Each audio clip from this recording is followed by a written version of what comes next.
अस्सलाम वालेकुम। आज की इस वीडियो में हम बात करेंगे मच और मैनी के बारे में। ठीक है, हमें ये पता होना चाहिए कि क्या डिफरेंस है मच और मैनी में, कि कब हमने हाउ मच लगाना है और कब हमने हाउ मैनी लगाना है। बच्चे मोस्टली कंफ्यूज होते हैं, नहीं समझ आ रहा होता कि मच कब लगाना है और मैनी कब लगाना है। तो चलिए बात स्टार्ट करते हैं। सबसे पहले आपको ये पता होना चाहिए कि जो ये मच और मैनी हैं, ना सिर्फ ये बल्कि बहुत सारे और भी, इनको बेसिकली हम डिटर्मिनर्स कहते हैं। ठीक है, ये डिटर्मिनर्स हैं। डिटर्मिनर्स क्या होते हैं? Basically determiners come before noun to show quantity और पोजेशन। जो किसी की चीज़ की क्वांटिटी को या पोजेशन को, इस तरह की जब चीज़ को शो करवाने के लिए नाउन से पहले आएंगे तो उनको आपने डिटर्मिनर्स कहना है। वो ना सिर्फ मच और मैनी हैं, बल्कि उसके अंदर आप ये कह लो कि जो आर्टिकल्स हैं वो भी आते हैं। पोजेशन को शो करवाने के लिए माय भी आएगा, my, your, little, few, many, some, any, ये सब जो है डिटर्मिनर्स हैं। कल की हमने वीडियो में बात की थी सम और एनी के बारे में। अगर आपने वो देखी है तो ठीक है, अगर नहीं तो उसका लिंक भी डिस्क्रिप्शन में मौजूद है, आप वहाँ जाके उसका देख सकते हैं और अपने कॉन्सेप्ट को क्लियर कर सकते हैं कि आप कब आप सम लगाएंगे और कब आप एनी लगाएंगे। तो अब ये बेसिकली हमें पता लग गया कि ये सब चीज़ें जो हैं डिटर्मिनर्स में आती हैं। ठीक है, ये तो मेन चीज़ हो गई। अब हमने बात करनी है कि हमने कब हाउ मच लगाना है और हाउ मनी लगाना है, और बेसिकली ये किस चीज़ के लिए यूज होते हैं। ठीक है, तो अगर हम बात करें मच और मैनी की, they both are use to describe quantity और नंबर। ठीक है, both are used to describe quantity या नंबर। ठीक है, ये चीज़ें, ये दोनों जो है मच और मैनी जो हैं, वो क्वांटिटी और नंबर को शो करवाने के लिए, यानी तादाद या मिकदार को। ठीक है, और हम अक्सर कंफ्यूज होते हैं कि अच्छा कब हमने तादाद लगानी है और कब हमने नंबर लगाना है। तो इस चीज़ को भी आज हम क्लियर करेंगे, इस कॉन्सेप्ट को भी जो है वो इंशाल्लाह हमारा क्लियर हो जाएगा कि क्वांटिटी क्या है और नंबर कहाँ पे हमने यूज़ करना है। ठीक, तो हमें पहले ये पता होना चाहिए कि मच और मैनी जो है basically are use to describe quantity and number, but they are use in different context. थोड़ा सारा आप ये कह लें कि क्वांटिटी और जो नंबर है उसके लिए और भी बहुत सारी चीज़ें यूज़ होती हैं, लेकिन यहाँ पे जब हमने ज़्यादा तादाद में जब चीज़ को बात करना है तो फिर हम ये कह लें कि ब्रॉडर सेंस में जब बात करनी है तो फिर हम उसमें मच और मैनी को यूज़ करते हैं। ये तो हमारा एक चीज़ हो गया कि हमने क्वांटिटी और नंबर के लिए हमने मच और मैनी को यूज़ करना है। तो फिर हमें ये कैसे पता लगेगा कि कब हमने मच लगाना है और कब हमने मैनी लगाना है? जब हमने कहा कि बोथ जो है वो दोनों क्वांटिटी और नंबर के लिए यूज़ हो रहे हैं, तो फिर डिफरेंस कहाँ पे है कि मैनी कब लगेगा और मच कब लगेगा? तो चलिए डिफरेंस की बात कर लेते हैं। तो सबसे पहले अगर बात करें हम मच की, तो मच हमने यूज़ करना है, थोड़ा सा आपने बेटे ध्यान करना है कि मच हमने यूज़ करना है जब हमने बात करनी है to describe a large quantity. ठीक है, जब हमने बात करनी है लार्ज क्वांटिटी की,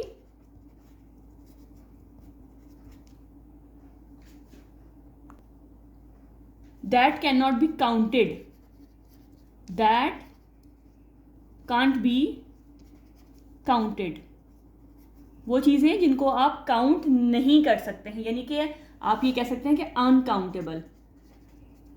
अनकाउंटेबल, अनकाउंटेबल कौन से होते हैं? जो कि काउंट नहीं किए जा सकते। अब कौन कौन सी चीज़ें काउंट नहीं की जा सकती हैं? जैसे वाटर है, हेयर है, ये चीज़ें आप काउंट नहीं कर सकते हैं। टाइम, एक्सपीरियंस, जब कोई चीज़ ऐसी आएगी जहाँ पे आप उसको काउंट नहीं कर सकते हो और वो लार्ज क्वांटिटी में या लार्ज एक्सटेंट में उसकी बात हो रही है, which can't be counted, then you have to use much. या आप ये भी कह सकते हो कि उसको हम सिंगुलर नाउन भी, जो हमारे पास इस तरह से होगा जो अनकाउंटेबल है, उसको हम सिंगुलर नाउन भी के तौर पे भी हम उसको ले सकते हैं। तो उसको आपने सिंगुलर नाउन, आप इसको याद रखने के लिए या तो सिंगुलर नाउन होगा और या फिर वो अनकाउंटेबल होगा। ठीक है, और डेफिनेटली वो सिंगुलर नाउन तभी होगा जब वो अनकाउंटेबल। लेकिन अगर आपको वो चीज़ नहीं याद रहती तो आप सिर्फ ये याद रखें कि जब आपके पास चीज़ अनकाउंटेबल है तो फिर आपने मच को यूज़ करना है। ठीक है, और उसी के लिहाज से आपका हेल्पिंग वर्ब भी होगा। अगर आप सिंगुलर नाउन को अपने जहन में रख रहे हो तो उसी के लिहाज से आपका हेल्पिंग वर्ब भी होगा। लेकिन चलें फिलहाल इसको मैं एग्जांपल से डिस्कस करूंगी। आप सिर्फ ये याद रखें कि जो चीज़ आप लार्ज क्वांटिटी में यूज़ कर रहे हो, बट वो चीज़ जो कि काउंट नहीं हो सकती, उसके लिए आपने मच का यूज़ करना है। अब आ जाते हैं हम मैनी पे। मैनी हमने कब लगाना है? मैनी हमने तब यूज़ करना है जब हमने डिस्क्राइब करना है लार्ज नंबर ऑफ थिंग्स को। किसको करना है? लार्ज नंबर ऑफ थिंग्स को।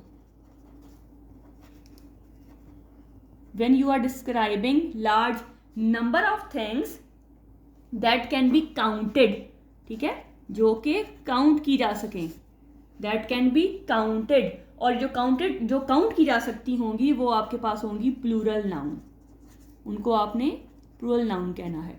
ठीक है, ये बेसिक डिफरेंस है आपका मच और मैनी का। दोबारा सुन लें और उसको थोड़ा सा ध्यान में रखें, फिर जब हम एग्जांपल्स करेंगे तो फिर आपको ज़्यादा क्लियर होगा। मच आपने तब लगाना है जब हम लार्ज क्वांटिटी की बात करेंगे, लेकिन क्वांटिटी जो है वो काउंट ना की जा सकती हो। ठीक है, और वो जो अनकाउंटेबल है उसके लिए हम मोस्टली सिंगुलर नाउन यूज़ करते हैं। सिंगुलर नाउन का अगर आप कंफ्यूज ना हो तो हम ये जैसे टाइम की बात करें, टाइम अनकाउंटेबल है तो टाइम हमेशा सिंगल के तौर पे यूज़ होता है। एक्सपीरियंस अनकाउंटेबल है तो एक्सपीरियंस हमेशा सिंगल के तौर पे यूज, हम एक्सपीरियंसेस नहीं कहते, हम टाइम्स नहीं कहते हैं।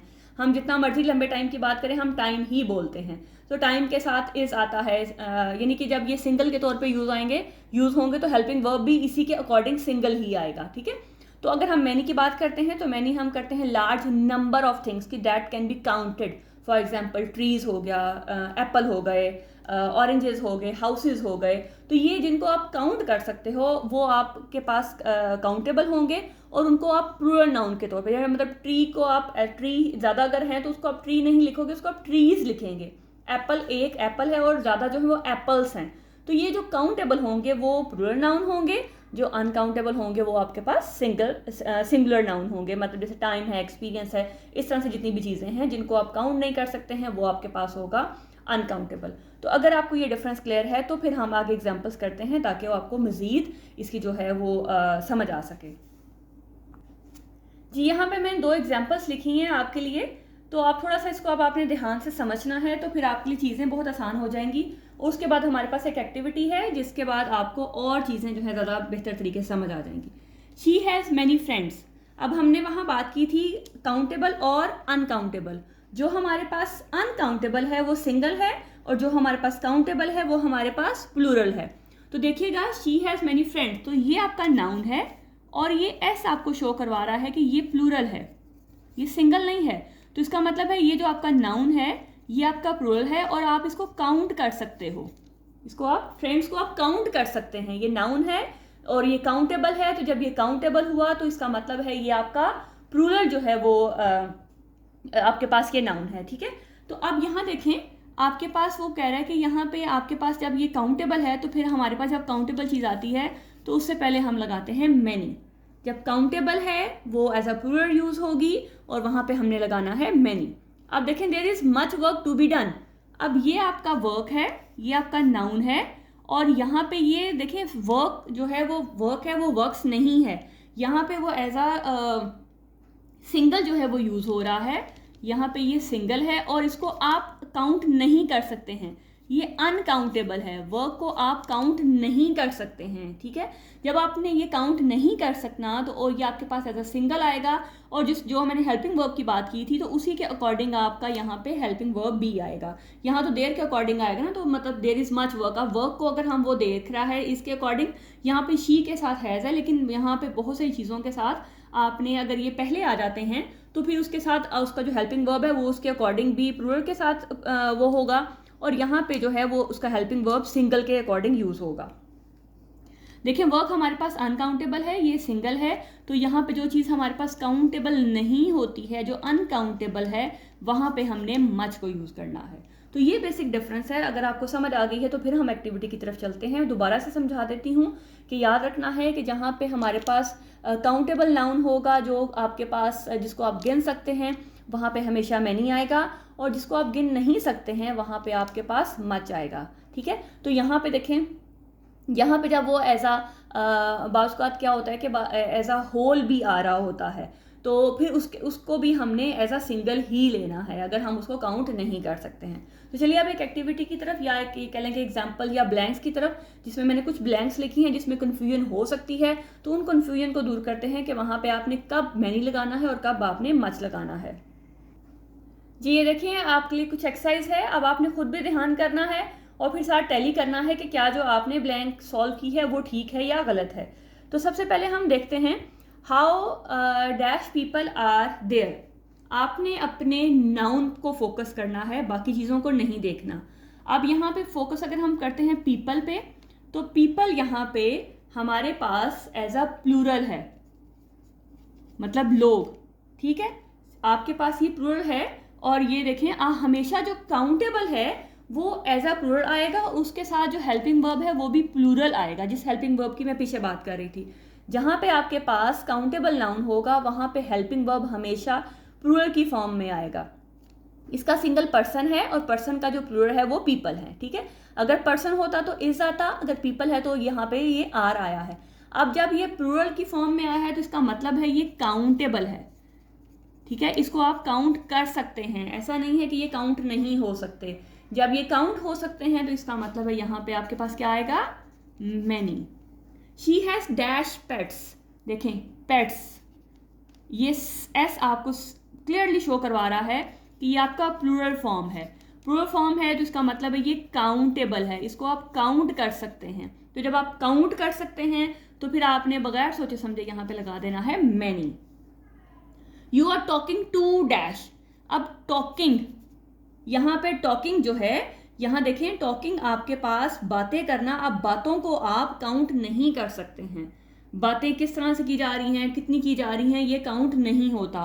तो जब बातें जो हैं वो जब काउंट नहीं होती तो इसका मतलब वो अनकाउंटेबल है, और जो चीज़ आपके पास अनकाउंटेबल है वहाँ पे आपने मच का यूज़ करना है। You are talking too much, यहाँ पे you are talking too many नहीं आएगा, यहाँ पे you are talking too much आएगा। I don't eat dash milk. अब यहाँ पे देखिए मिल्क जो है ये आपके पास काउंटेबल नहीं है। अगर ये जो मिल्क है ये इन द फॉर्म ऑफ उसमें हो, बॉक्स की फॉर्म में हो, या जिसको आप पैकिंग की फॉर्म में कह सकते हो, तो फिर वो काउंटेबल है। लेकिन मिल्क जो है वो काउंट नहीं किया जा सकता, ठीक है। तो जब मिल्क को काउंट नहीं कर सकते तो इसका मतलब है ये अनकाउंटेबल है। हम इसको जो दूध है उसकी काउंटिंग नहीं कर सकते हैं। काउंट मतलब कि जिसको हम 1 2 3 4 5 6 की फॉर्म में काउंट कर सकें। तो जब हम इसको काउंट नहीं कर सकते हैं तो इसका मतलब है कि यहाँ पे आपके पास मच का यूज़ होगा। There are not dash trees in the park, ये आपके पास नाउन है और ये एस है, तो इसका मतलब है जब ये एस है तो ये आपका काउंटेबल है, आप इसे काउंट कर सकते हैं। तो जब कर सकते हैं तो फिर आपने यहाँ पे मैनी का यूज़ करना है, ठीक है। ये कुछ सिंपल वाले हैं, आगे मैंने कुछ ट्रिकी भी लिखे हैं ताकि आपको उनकी भी समझ आए कि हमने उनको किस तरह से यूज़ करना है। I spend dash days, days मतलब ज़्यादा, जिनको आप गिन सकते हैं, तो इसका मतलब है यहाँ पे आएगा आपका many. I spend many days. How dash money do you have. अब यहाँ पे आप कहोगे अच्छा मनी है तो ये तो काउंटेबल है, नहीं, ऐसा बिल्कुल नहीं है। मनी काउंटेबल नहीं है, याद रखना है। यहाँ पे आपने हाउ मैनी मनी नहीं लगाना कि आपके जहन में ये है कि अच्छा आपकी जेब में अगर पैसा है तो उसको तो आप काउंट कर सकते हैं। ये उस सेंस में बात नहीं हो रही है, ये मनी की बात हो रही है, करेंसी की बात नहीं हो रही है। याद रखना इस पॉइंट को कि यहाँ पे वो करेंसी की बात नहीं कर रहा, मतलब 10 रुपीज़ 100 रुपीज़ इस तरह से वो बात नहीं कर रहा। यहाँ पे हम ये जो जब मनी लिखा होगा तो हम इसको इसको हम कभी भी काउंट नहीं कर सकते हैं। जब आपके पास यहाँ पे हम इसको ये नहीं कर सकते कि 1 मनी 2 मनी 3 मनी, ऐसा नहीं हो सकता ना। तो जब ऐसा नहीं हो सकता तो फिर ये हमारे पास काउंटेबल नहीं है। हाँ, अगर हमारे पास ये लिखा होता 10 रुपीज़ 100 रुपीज़ 50 रुपीज़ तो फिर वो डेफिनेटली हमारे पास काउंटेबल था। हम मतलब करेंसी को गिनते हैं, हम मनी को गिनते नहीं है। मनी को हम इस तरह से नहीं लिख सकते, करेंसी को हम लिख सकते हैं। मतलब जैसे हमारी पाकिस्तानी करेंसी रुपीज़ है तो रुपीज़ को हम लिख सकते हैं 5 रुपीज़ 10 रुपीज़, तो वो काउंटेबल है। लेकिन मनी को हम नहीं लिखते ऐसे कि 1 मनी 2 मनी 3 मनी, ऐसा नहीं लिखा जा सकता ना। जब ऐसा नहीं लिखा जा सकता तो फिर इसका मतलब है यहाँ पे आपके पास आएगा much. He doesn't drink water. अब देखिए वाटर भी आपके पास काउंटेबल नहीं है, वाटर को भी आप काउंट नहीं कर सकते हैं, तो आपके पास यहाँ पे आ गया much water. How times have you been to Karachi. अब यहाँ पे आपने बगैर सोचे समझे मोस्टली बच्चे क्या करेंगे, टाइम्स है, टाइम को तो हम काउंट नहीं कर सकते तो यहाँ पे लगा देंगे मच, लेकिन नहीं, यहाँ पे मच नहीं आएगा क्यों नहीं आएगा, थोड़ा बात को समझना है, ध्यान करना है, मतलब सेंटेंस को भी पढ़ना है आप लोगों ने। How times have you been to Karachi, कि तुम कितनी मर्तबा कराची गए हो। यहाँ पे वो बात कर रहा है कितनी दफ़ा कितनी मर्तबा कराची गए हो, ये टाइम्स उसके लिए शो हो रहा है। हम टाइम्स को कभी भी एस की फॉर्म में नहीं लिखते जो हम जब हम दूसरे टाइम की बात करते हैं, वक्त की बात करते हैं। तो यहाँ पे टाइम्स बार को या मर्तबा को शो करवा रहा है कि how dash times have you been to Karachi, ये तुम कितनी मर्तबा कराची गए हो। तो अब इस मर्तबा को या इस बार को हम काउंट कर सकते हैं, मतलब 2 बार 4 बार 6 बार 10 बार जितनी दफ़ा भी। तो जब हम इसको काउंट कर सकते हैं तो हम यहाँ लगाएंगे many. How many times have you been to Karachi. बात को याद रखना है कि यहाँ पे टाइम को देख के बगैर तो सोचे समझे ये नहीं लगा देना कि अच्छा ये टाइम तो काउंटेबल ही नहीं है, तो हम यहाँ पे मच लगा दें। थोड़ा सेंटेंस पे भी ध्यान करें, ये इसलिए ये मैंने आपको सेंटेंसेस लिखे हैं कि आपको कन्फ्यूजन क्लियर हो कि यहाँ पे इस टाइम्स का मतलब है काउंट करना, मतलब कि कितनी बार गए हो।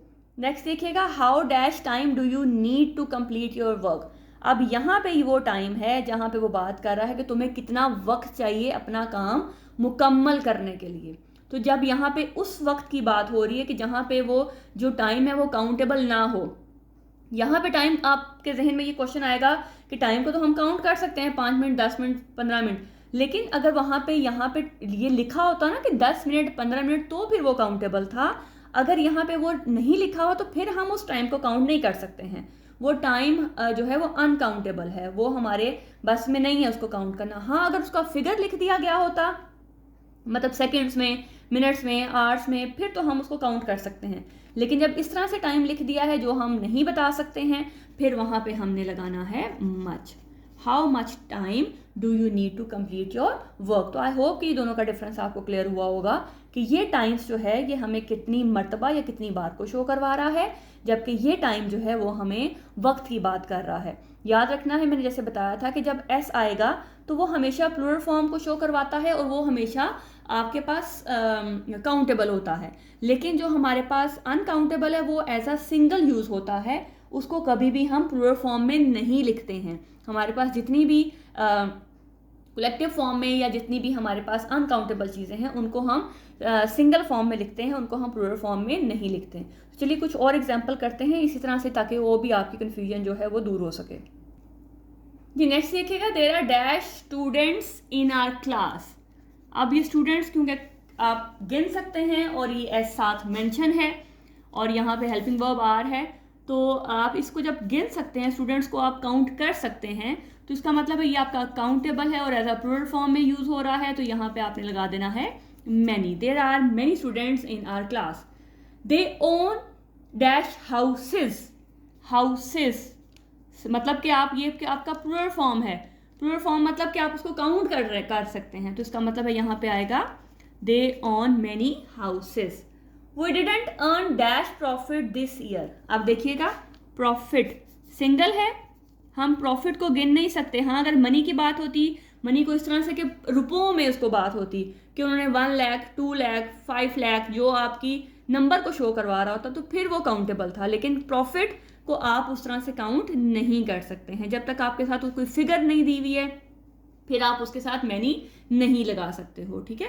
या आप उसको चीज़ों को काउंट जब तक नहीं कर सकते हैं तो फिर आप उसके साथ जो है मैनी नहीं लगा सकते। तो we didn't earn much profit this year. The old man has not got dash hair on his head. अब हेयर नाउन है और हम हेयर को एज अ सिंगल यूज करते हैं, आप बालों को गिन नहीं सकते हैं, तो इसका मतलब है यहाँ पे आपके पास आएगा much. There is not dash sugar in my coffee. Sugar यहाँ पे एज अ सिंगल यूज हो रहा है, मतलब कि आप इसको काउंट नहीं कर सकते हो, ये आपका अनकाउंटेबल है। शुगर आप नहीं गिन सकते हैं, ठीक है। जब उसको नहीं गिन सकते हैं तो इसका मतलब है कि there is not much sugar. तो देखें ये इज भी है और यहाँ पे आपके पास ये सिंगल के तौर पे यूज हो रहा है, शुगर की बात हो रही है, तो यहाँ शुगर इज के साथ रिलेटेड है। तो यहाँ पे इसका मतलब है कि ये सिंगल के तौर पे है, अनकाउंटेबल है, तो फिर आपने यहाँ पे मच लगाना है। How dash fruit do you eat in an average day. अब आपने फ्रूट को देख के मोस्टली बच्चे कहेंगे छे यहाँ पे हमारे पास आ जाएगा मैनी। नहीं, यहाँ पे देखें, एक तो ये एज अ सिंगल है, ये कलेक्टिव नाउन के तौर पे यूज़ हो रहा है, और कलेक्टिव नाउन भी आपके पास सिंगल ही होते हैं। तो क्या आप सारे फ्रूट्स को, मतलब जब सब कलेक्टिव हो गया ना, तो क्या आप सारे फ्रूट्स को गिन सकते हो? नहीं। ये आपकी बास्केट में पड़े हुए कुछ एप्पल्स या मैंगोज या बनानास की बात नहीं हो रही है। अगर यहाँ पे किसी फिक्स फ्रूट का नाम होता तो फिर उसको हम गिन सकते थे। अगर हम कहते कि एप्पल होता यहाँ पे, हाउ डैश एप्पल्स, तो फिर हम करते कि हाउ मेनी एप्पल्स। लेकिन यहाँ पे फ्रूट की बात है, तो फ्रूट यहाँ पे एज अ कलेक्टिव यूज हो रहा है, जिसमें सारे के सारे फ्रूट शामिल हो जाते हैं, तो फिर हम उसको काउंट नहीं कर सकते हैं। तो ये फ्रूट आपके पास एज अ सिंगल यूज हो रहा है, कलेक्टिव नाउन के तौर पे यूज हो रहा है। और सारे कलेक्टिव नाउन काउंटेबल नहीं है, मतलब ऐसा नहीं है कि सब काउंटेबल अनकाउंटेबल हैं, कुछ काउंटेबल भी हैं। लेकिन यहाँ पे आपके पास जो फ्रूट की जब हम बात करें, आप खुद सोचें ना, जितने भी दुनिया में अल्लाह ताला ने फ्रूट पैदा किए हैं, क्या आप सबको काउंट कर सकते हैं? नहीं। तो यहाँ पे आएगा how much fruit do you eat in an average day. Next आपके पास है I didn't get dash sleep last night. अब स्लीप आपके पास देखें सिंगल के तौर पे यूज हो रहा है, और आप से अपनी स्लीप को काउंट नहीं कर सकते हैं। जब आप उसको काउंट नहीं कर सकते हैं तो फिर आपने लगाना है मच। तो खाली ये याद रखिएगा कि आपने सिर्फ ये नहीं देखना कि अच्छा ये सिंगल है तो मैं ये लगा दूं, थोड़ा सेंटेंस को पढ़ना भी है। क्योंकि जैसे मैं भी पीछे मैंने टाइम्स और टाइम की बात की, तो उसमें बच्चे क्या करेंगे, अगर उसी पे रहेंगे तो जब सेंटेंस को नहीं पढ़ेंगे तो फिर गड़बड़ हो सकती है। तो आपके पास जो मच है वो हमेशा सिंगल के तौर पे काम आएगा, और जो आपका मैनी है वो हमेशा आपके पास प्लूरल की फॉर्म में यूज होगा। तो जब प्लूरल है तो मैनी है, अगर आपके पास सिंगल है तो वो मच है। I have packed bottles of water. अब यहाँ पे आप खुद बताएं कि मच आएगा या मैनी आएगा, सोचें और बताएं ज़रा। तो I have packed many bottles of water. अब मैनी क्यों आया? अब आपने कहना था जी वाटर जो था वो तो अनकाउंटेबल था, तो फिर यहाँ पे मैनी क्यों लगाया? मैनी इसलिए लगाया क्योंकि बात हो रही है बॉटल्स ऑफ वाटर की, पानी की बात नहीं हो रही है। बॉटल्स ऑफ वाटर की बात हो रही है कि जो उसने जो बोतलें भरी हैं पानी की, उनकी बात हो रही है। वो हो सकता है 10 हैं, 20 हैं, तो उनको हम काउंट कर सकते हैं। जब हम उनको काउंट कर सकते हैं तो इसका मतलब है वहां पे आपके पास मैनी यूज होगा। I don't have dash friends, तो इसका मतलब ये देखें friends, I don't have many friends. यहाँ पे वो प्लूरल की फॉर्म में यूज हो रहा है, सिंगल की बात नहीं हो रही है। आप उन फ्रेंड्स को काउंट कर सकते हैं, तो इसका मतलब है I don't have many friends. तो अब यहाँ पे आपको आई होप कि आपको समझ आ गया होगा कि कब हमने मैनी लगाना है और कब हमने मच लगाना है। तो एक दफ़ा दोबारा रिवाइज कर लेते हैं कि बेसिकली मच और मैनी दोनों जो है क्वांटिटी या नंबर के लिए आता है, लेकिन बेसिक डिफरेंस क्या है कि आप जब मच यूज़ करते हैं तो आप उसके लिए यूज़ करते हैं जो अनकाउंटेबल है। लार्ज क्वांटिटी में है लेकिन वो अनकाउंटेबल है, जिसको आप काउंट नहीं कर सकते हैं। जब आप उसको काउंट नहीं कर सकते हैं तो वो एज अ सिंगल आएगा, और उसके साथ जो आपका हेल्पिंग वर्ब है वो भी उसके अकॉर्डिंग ही सिंगल ही आएगा। और जब आप उसको काउंट नहीं कर सकते हैं तो इसका मतलब है उसके साथ मच आएगा। और मैनी आप जो है वो काउंटेबल लार्ज अमाउंट के लिए, लेकिन वो काउंटेबल हो। जब वो काउंटेबल है तो फिर आपने उसके लिए मैनी का यूज़ करना है, और उसी के अकॉर्डिंग उसका हेल्पिंग वर्ब भी उसी के अकॉर्डिंग आएगा। और जब वो काउंटेबल है तो इसका मतलब है वो प्लूरल की फॉर्म में आएगा, वो ज़्यादा की फॉर्म में आएगा, उसके साथ एस जो है वो मेंशन होगा। तो जब उसके साथ एस मेंशन है तो आपने समझ जाना है कि यहाँ पे ये काउंटेबल है। लेकिन फिर भी चीज़ों को थोड़ा ध्यान करना है, जैसे कुछ चीज़ें कन्फ्यूजिंग है, टाइम्स और टाइम, तो यहाँ पे थोड़ा ध्यान रखना है कि अगर टाइम्स है तो वो काउंटेबल है, अगर टाइम है तो वो अनकाउंटेबल है। मनी है तो वो मनी काउंटेबल नहीं होता। आपने अपने पर्स में या अपनी जेब में पड़ी हुई मनी को नहीं देखना, आपके पास जो पड़ी हुई वो करेंसी है, ठीक है, वो आपके पास मनी नहीं यूज़ होगी, वो करेंसी है, आपके पास वो नोट हैं, वो आपकी पाकिस्तानी रुपीज़, आपकी पाकिस्तानी करेंसी है। तो जब आप के पास करेंसी है तो उसको आप काउंट कर सकते हैं। अगर लिखा हो 50 रुपीज़, 100 रुपीज़, 2000, तो उसको तो आपके पास काउंटेबल, लेकिन जब मनी की बात होगी तो वो काउंटेबल नहीं होगा। तो आई होप कि आपके लिए बेनिफिशियल होगा, आपको समझ लाजमी तौर पे आ गई होगी। लाइक, सब्सक्राइब और शेयर करना मत भूलिएगा, दूसरों को भी शेयर कीजिएगा ताकि उनके लिए भी हेल्पफुल हो। अगर आपको पसंद आया हो तो लाइक लाजमी कीजिएगा। मिलते हैं नेक्स्ट वीडियो में, तब तक अपना बहुत ख्याल रखिएगा, दुआओं में याद रखिएगा। अल्लाह हाफिज़।